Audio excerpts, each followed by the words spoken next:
Կապարակնքված է, բայց փոխած չէ։ Պարոն Փաշինյան, երեք ազգային ժողովի ամբիոնից դուք այսպես շատ ոնց ասեմ, ջղայնացած հայտարարություններ եք անում, ասում եք ընտրակաշարք տվողներին, վերցնողներին բանտերն եք լցնելու, հետո ասեցիք 70%-ը ընտրակաշարք է վերցել ժողովրդի, այդ 500,000-ից 70%-ը, հիմա ուզում եմ հասկանամ, գնալու եք 70% ըստ ձեր պատկերացումների ընտրակաշարք վերցածներին բանտերը լցնելով, այսինքն 70 ըստ ձեզանից դժգոհ ժողովուրդ չկա եւ միայն ընտրակաշարքով են ձեր դեմ քվեարկել, դուք էլ պատրաստում եք այդ 500,000-ի 70%-ին ու իրենց քաղաքական առաջնորդներին բանտերը լցնեք եւ պարոն Փաշինյան ադրբեջանական մամուլում լուրեր են տարածվում, որ վերադարձ արևմտյան Ադրբեջան ֆորումներ են տեղի ունենում պետական համալսարանում եւ այլ տեղեր, այս մասին ինչ կասեք։ Շնորհակալություն։ Ես առաջի հարցի հետ կապված ընտրակաշարքով գործեր են,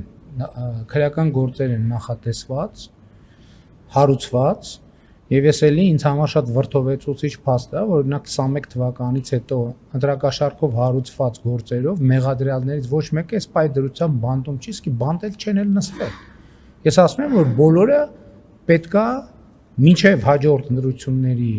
արդյունքների ամփոփման օրը անցկացնեն բանտում։ Հակառակ դեպքում նշանակում է մեր դատաիրավական համակարգը կանաչ լույս է տալիս ընտրակաշարք բաժանողներին։ Չի կարա այդպիսի բան լինել, եւ մենք նախորդող շրջանն էլ պետք է անդրադառնանք, ինչի է տենց եղել։ Պետք է ի վերջո մենք չենք էլ հետաքրքրվել միջև այս պահի այդ թեմայով, բայց հիմա դա արդեն քաղաքական հարց է։ Պետք է հասկանանք ով, ում, ինչի համար, ինչա գործը կարճել, ինչ հիմնավորումներով են այդ գործերը կարճվել, ինչի ազատազրկման չեն դատապարտվել։ Իսկ ինչ վերաբերվում է երկրորդ հարցին, ի վերջո նաև բաներ են եղել, չէ, սոցիոլոգիական հարցումներ են եղել բավականին վստահելի եւ պետք է այդ ընտրակաշարքի համակարգը էքստրապոլացնել եւ այդտեղից է իմ եզրակացությունը։ Նրանք ովքեր իսկ որևէ մեկին բանտ նստացնելու համար պետք է ապացուցվի մեղքը, ոնց կարող ենք մենք ենթադրաբար տեսական ընտրակաշարք տվածին կամ տեսական ընտրակաշարք վերցնողին ենթարկել պատասխանատվության։ Ինչ վերաբերվում է ձեր երկրորդ հարցին, երեք ես անդրադարձել եմ նաև այդ թեմային։ Ես ասում եմ, քանի դեռ ազգային ժողովում ընդդիմությունը դրոշները դրած պահում է,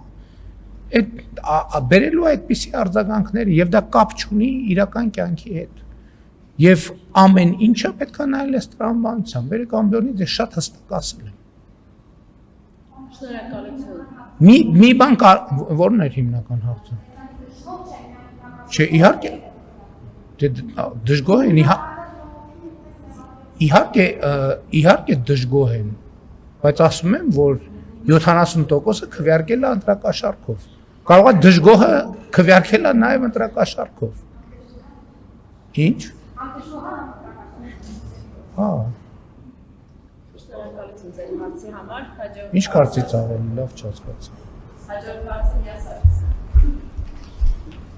Մի մասը ես ասացի, ուշադիր չէ։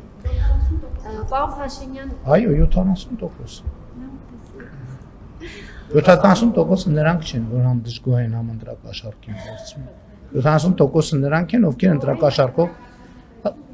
գիտեք ինչ, ընտրակաշարքը չի